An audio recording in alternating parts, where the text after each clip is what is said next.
Job లేక ఇబ్బంది పడుతున్నారా? అయితే మెడికల్ కోడింగ్ మీకు మంచి ఆప్షన్. వెంటనే కాల్ చేసి కోర్సులో జాయిన్ అవ్వండి.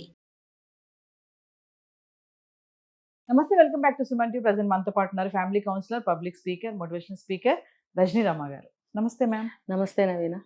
మేడం, ఇన్స్టా పరిచయాలు చాలా వీడియోలో మీరు మాట్లాడుతూ ఉంటారు. ఈ సోషల్ మీడియా వచ్చాక, ఈ ఇన్స్టాగ్రామ్ వచ్చాక అసలు ఎవరితో పరిచయాలు చేసుకుంటున్నారు, అతను తెలుసా తెలీదా, అతను ఎవరు, బ్యాక్గ్రౌండ్ ఏంటి, ఏమీ లేదు. ఫోటో చూడడము, ఫాలో కొట్టడము, తర్వాత చాలా జరిగిపోతున్నాయి. అవి ఎక్కడి వరకు అంటే సూసైడ్ వరకు కూడా వెళ్ళిపోతున్నాయి.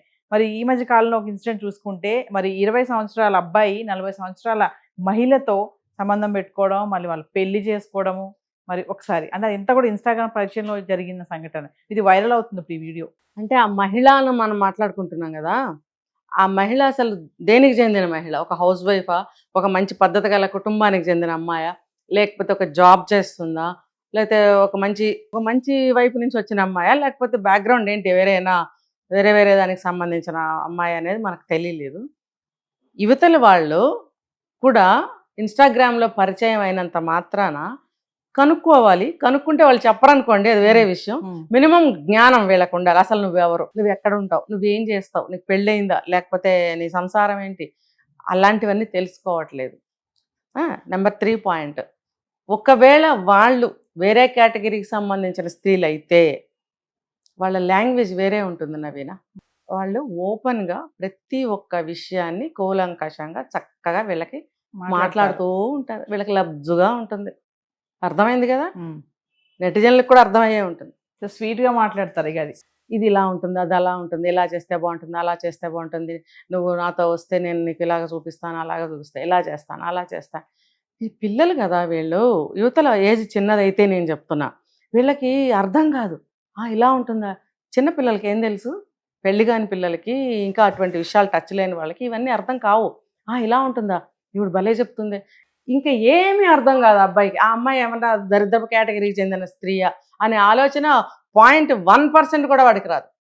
వాడికి రిసీవ్ అవుతున్న విషయం ఒకటే, ఇప్పుడు ఇంత బాగా చెప్తుంది, ఇది ఇంత బాగుంటుందా అనేదే ఇంజక్షన్ ఎక్కుతూ ఉంటుంది వాడికి.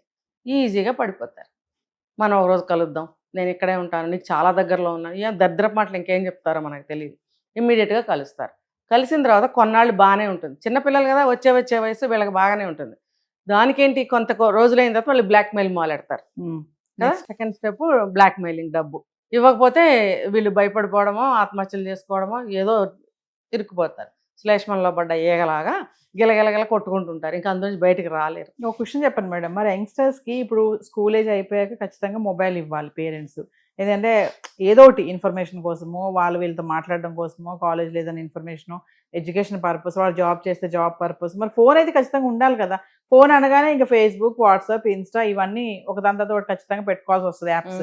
మరి ఎలా, మరి వీళ్ళు ఎడిక్ట్ అవ్వకుండా ఏదో ఉండాలి అంటే వీటిని బ్యాన్ చేయాలంటారా? మరి ఎలాంటి జాగ్రత్తలు తీసుకోవాలి? ఇప్పుడు సోషల్ మీడియా పరిచయమే కదా ఇది. ఇప్పుడు మరి ఆవిడకేమో 42, పెళ్లి కూడా చేసుకున్నారంట, 20 సంవత్సరాలు. మరి పెళ్లి కూడా చేసుకున్నారు. ఆ ఇంట్లో వాళ్ళు ఒప్పుకోలేదంట, ఆవిడ ఇంట్లో రానివ్వలేదంట అబ్బాయిని. ఇక్కడ ఒక పాయింట్ ఉంది నవీన, కరెక్ట్ గా గుర్తు చేశారు. ఇది పెళ్లి కాదు, మొదటి పెళ్లి, ఇది పెళ్లి కాదు. అలా చేరి వీళ్ళ ఆస్తులకి గేలం వేస్తారు. అర్థమవుతుందా? ఎలా చూసుకున్నా నేను భార్య అయిపోయాను. ట్రాపే అనుకోవచ్చా దీన్ని? అంతే.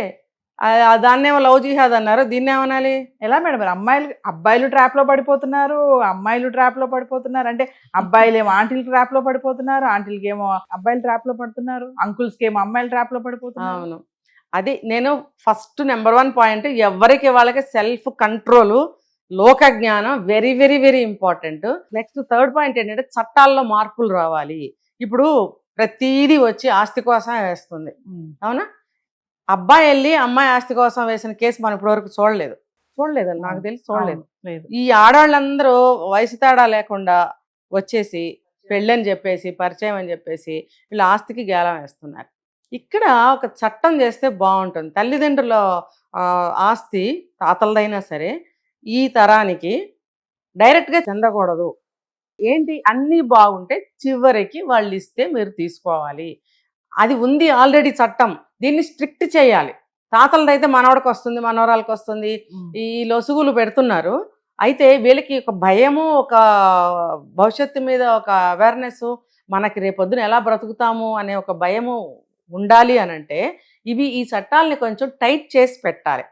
ఇప్పుడు నువ్వు 20 ఏళ్ళు లేవు నీకు ముడ్డి కింద, 42 ఏళ్ళ అమ్మాయి విడోని తీసుకొచ్చి పెళ్ళేంట్రా నీకు? ఇప్పుడు అది ఇంకో 20 ఏళ్ళు బతుకుద్ది, అప్పుడు ఏం చేస్తావు? డమ్మంది అనుకో అది, నువ్వు ఇంకో పెళ్లి చేసుకోవడానికి నీకు ఇంకో పిల్ల వస్తుందా? అసలే ఆడపిల్లలు లేరు ఇప్పుడు. నీ బ్రతికేంటి రేపొద్దున? ఇన్ బిట్వీన్ నీ ఆస్తికి గేలం వేసి నిన్ను రోడ్డుకి ఇచ్చి, నీ తల్లిదండ్రులు రోడ్డుకి ఇచ్చి, కోర్టులకి ఎక్కి చట్టరీత్యా నేను నీ పెళ్ళాన్ని నాకు ఇది అది అని ఆస్తికి గేలం వేసి, లేకపోతే నీ నుంచి నువ్వు చిత్రహింసలు పెడుతున్నావు అని చెప్పి గృహహింస కింద కేసు పడేసేసి మళ్ళీ నీ మెయింటెనెన్స్ కింద ఇంకోటో నీ డబ్బు అంతా లాక్కుని పారిపోయింది అనుకో, నీ పరిస్థితి ఏంటి? అందుకని ఇక్కడ చట్టాలు టైట్ చేయాలి కొంచెం.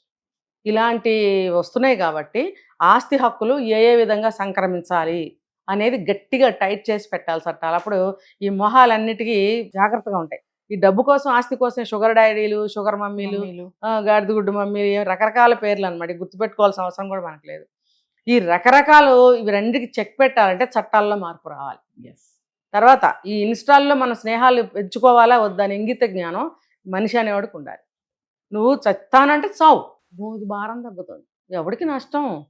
నీ తల్లిదండ్రులకి 2-3 పిల్లలు ఉంటే ఆస్తి పంచేటప్పుడు ఇంకా ఈజీ అవుతుంది వాళ్ళకి. బుద్ధి తెచ్చుకుని జాగ్రత్తగా ఉంటాను అంటే నీ బ్రతుకు బంగారు బాట చేయటానికే ఉన్నారు తల్లిదండ్రులు. అలాంటి దేవతల్ని వదులుకుని ఇలాంటి శిఖండిల్ని, దెయ్యాలని ప్రేమ పేరు మీద విడోస్నో లేకపోతే ఇంకోటో తెచ్చి ఇంట్లో పెట్టుకోవడం ఏంటి? పెళ్ళేంట్రా నీకు? అది పెళ్ళామా నీకు? నీ ఆస్తి గ్యారంటీగా తీసుకెళ్ళటానికే వచ్చింది. అయితే తల్లిదండ్రులు రిజెక్ట్ చేశారు, అది వేరే విషయం. రిజెక్ట్ చేశారు కానీ చట్టరీత్యా దాన్ని వదిలించుకోలేరే. చెప్పాడా ఇంట్లో? ఈ చెప్పకపోయే మాయరోగం ఉంది చూసావా, ఈ రోగమే కుటుంబాన్ని విచ్ఛిన్నం చేస్తుంది. కాబట్టి షేరింగ్ తెలుసుకోండి. ఇంట్లో అందరూ తల్లిదండ్రులు కూడా అడగాలి, వీళ్ళు చెప్పాలి. ఏ ఏజ్కి తగ్గ శిక్షణ ఆ ఏజ్కి పిల్లలకి ఇచ్చే తీరాలి. Thank you.